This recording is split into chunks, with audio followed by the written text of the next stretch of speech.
If you've got money right now sitting in a bank account, wondering where should you put it, worried about the stock market, worried about this, worried about that, you're hearing that there are interest rates that are higher out there.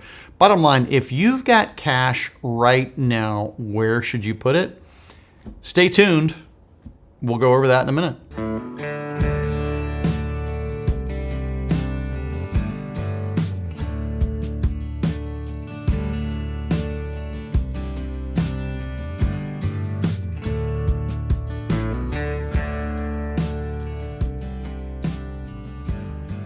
So cash money.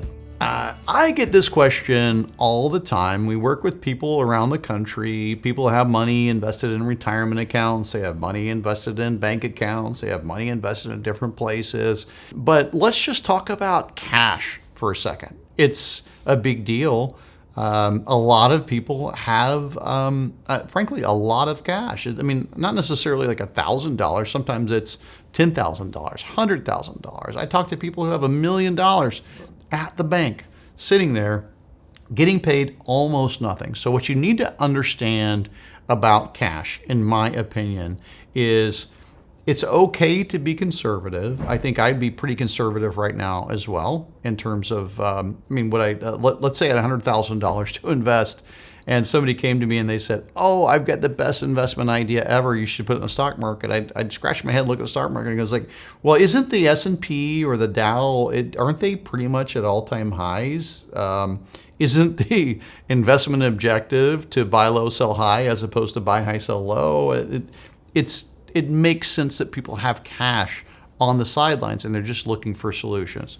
So when it comes to cash, you need to understand the difference between what big banks will do for you and what sort of smaller banks or other investment options will do for you. So if you're working with one of the, let's just take the three, say 5 top banks in the country.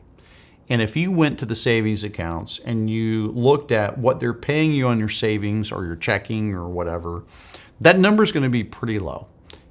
Pretty low compared to what you can get on other investment options. And when I say other investment options, these are liquid investment options. You still have access to the money. You're still not taking stock market risk. It's just what's the rate of return. And I'll use without calling out any names or pointing any fingers, right now, I would say that 5% should be your minimum on your savings. The reason I say 5% is that I know the big banks aren't paying you 5% on your savings or your checking account, but I also know that if you do a little bit of work and you're willing to take the initiative and put a little energy in it, you can get 5% or more. Again, currently, based on when we're doing this video here today. So should you be concerned about where your cash is? I think you should. If you're not getting at least 5%, again, based on when we're doing this video today, if you're not getting at least 5% on your money, you should be reaching out, looking at things like, credit unions, smaller banks, custodians. What I know for our clients is if somebody called me up right now and they said, Mike, I've got $100,000 sitting at the bank. They're not paying me much of anything. What could you do for me? What I would say is don't leave it at the bank paying you almost nothing. I'll set up an account for you at one of our custodians. We work with companies like Schwab and Fidelity. And I know that currently those accounts are paying on money market over 5%.